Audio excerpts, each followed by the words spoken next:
महत्त्वाची बातमी, पीक नुकसानासाठी मदत म्हणून 31.34 लाख शेतकऱ्यांना आता 2,215 कोटी मदत मंजूर करण्यात आली आहे। मदत आणि पुनर्वसन विभागाकडून शासन निर्णय जाहीर करण्यात आलेला आहे। खरीप 2025 मधील मदतीचा शासन निर्णय जाहीर करण्यात आला आहे। शासनाचा काय निर्णय आहे ते आपण पाहूया।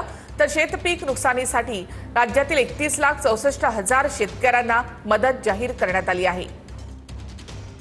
सरकारकडून शेतकऱ्यांना 2,215 कोटी मदत आणि पुनर्वसन विभागाकडून हा जीआर काढण्यात आलेला आहे। हिंगोलीमध्ये 3,04,000 शेतकऱ्यांना 231 कोटी 18 लाख रुपयांची मदत जाहीर करण्यात आली आहे। बीडमध्ये 1,14,000 शेतकऱ्यांना 56 कोटी 74 लाखांची मदत जाहीर करण्यात आली आहे। धाराशिवमध्ये जुलै आणि ऑगस्टमध्ये झालेल्या नुकसानीची मदत जाहीर करण्यात आली आहे।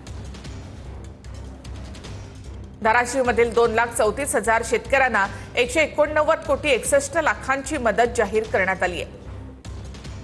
अहिल्यानगरमध्ये ऑगस्ट महिन्यामध्ये बाधित झालेल्या 140 शेतकऱ्यांना 6 लाखांची मदत जाहीर करण्यात आली आहे।